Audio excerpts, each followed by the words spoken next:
Our summary of the second topic.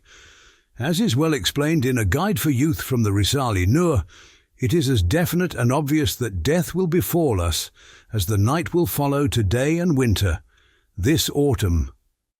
Just as this prison is a temporary guest house for those who continuously enter and leave it, so the face of the earth is a hostel on the road of the swiftly travelling caravans that alight for one night, then pass on. Surely death, which has emptied all the cities into the graveyard 100 times over, has demands greater than life. The Risale-i has solved the riddle of this awesome truth and discovered its answer. A short summary of it is this: since death cannot be killed, nor the door of the grave be closed. If there's a way of being saved from the executioner of the appointed hour and the solitary confinement of the grave, it is a question, an anxiety, for man of greater importance than anything. Yes, there is a solution, and through the mystery of the Quran, the Risale-i has proved it as certainly as 2 + 2 = 4. A brief summary of it is as follows. Death is either eternal annihilation, a gallows on which will be hanged both man and all his friends and relations, or it comprises the release papers to depart for another eternal realm and to enter, with the document of belief, the palace of bliss. The grave is either a bottomless pit and dark place of solitary confinement, or it is a door opening from the prison of this world onto an eternal, light-filled garden and place of feasting. A Guide for Youth has proved this truth with a comparison. For example, gallows have been set up in this prison yard, and behind the wall, immediately beyond them, a huge lottery office has been opened in the lottery of which the whole world has taken part. We 500 people in this prison are certain to be summoned, one by one, without exception, to that arena. To avoid it is not possible. Everywhere announcements are being made. Come and receive your decree of execution and mount the gallows. Or, take the note for everlasting solitary confinement and take that door. Or, good news for you, the winning ticket worth millions has come up for you. Come and receive it. We see with our own eyes that one after the other they are mounting the gallows. We observe that some are being hanged, while others are making the gallows a step, and moving onto the lottery office beyond the wall. Just at that point, which we know as though we have seen it from the certain information given by the high-ranking officials there, two groups have entered our prison. One group are holding musical instruments, wine, and apparently sweet confections and pastries, which they are trying to make us eat. But the sweets are in fact lethal, for Satans in human form have laced them with poison. The second group are carrying instructive writings, licit foods, and blessed drinks. They present them to us, and all together say to us with great earnestness, "If you take and eat the gifts the first group gave you, by way of testing you, you shall be hanged on these gallows before us, like the others you have seen. Whereas, if you accept the gifts, we have brought you on the command of this country's ruler in place of them, and recite the supplications and prayers in the instructive writings, you shall be saved from execution.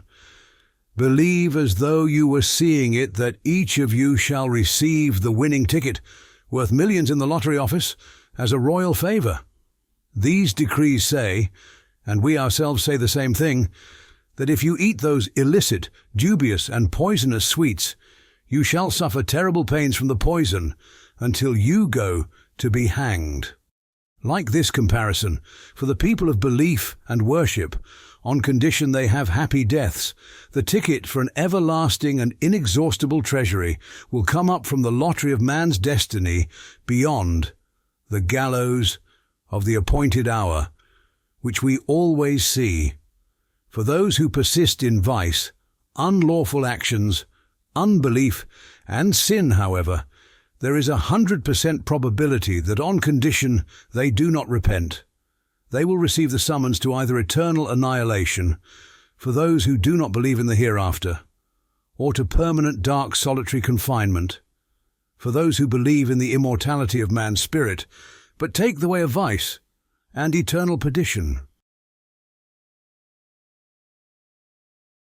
Certain news of this has been given by the 124,000 prophets with their innumerable miracles, which confirm them, and by the more than 124 million saints who see in their illuminations the traces and shadows, as though on a cinema screen, of what the prophets have told, and put their signatures to it, affirming it, and by the more than thousands of millions of investigative scholars, interpreters of the law, and veracious ones who, with decisive proofs and powerful arguments, prove according to reason and absolutely certainly the things told by those two eminent groups of mankind, and have set their signatures to them. Footnote for the term investigative scholars. One of those investigative scholars is the Risale-i, which for 20 years has been silencing the most obstinate philosophers and obdurate atheists. Its various parts are available. Everyone may read them, and no one can object to them.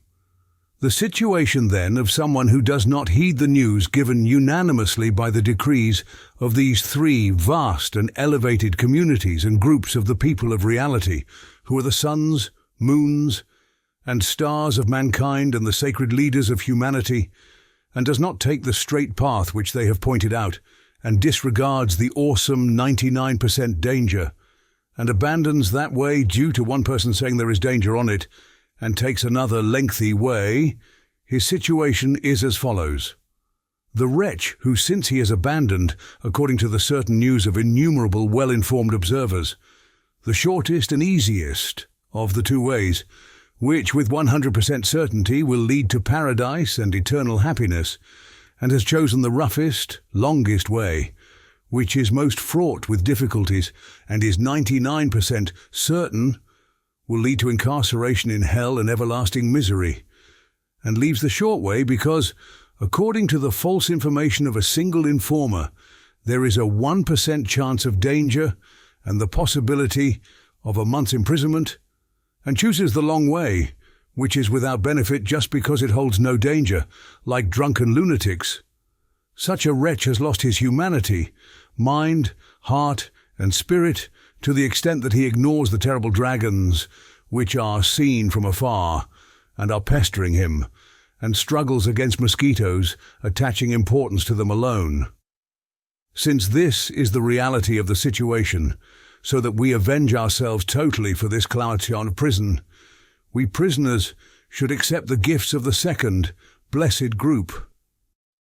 That is to say, just as the pleasure of a minute's revenge, or a minute or two, or an hour or two of vice, or this calamity, has put us in this prison for 15, 5, 10, or 2 or 3 years, and made our worlds into a prison, so to spite it, we should avenge ourselves on this calamity by transforming an hour or two of our prison lives into a day or two of worship, an hour, 2 or 3 year sentences, through the gifts of the blessed group, into 20 or 30 years of permanent life, and our prison sentences of 20 or 30 years into a means of forgiveness from millions of years of incarceration in the dungeons of hell.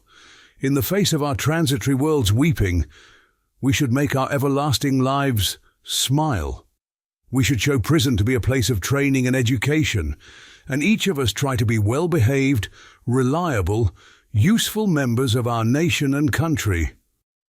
While the prison officers, administrators and governors should see that the men they suppose to be criminals, bandits, layabouts, murderers, depraved and harmful to the country are students studying in this blessed place of instruction, and should proudly offer thanks to God.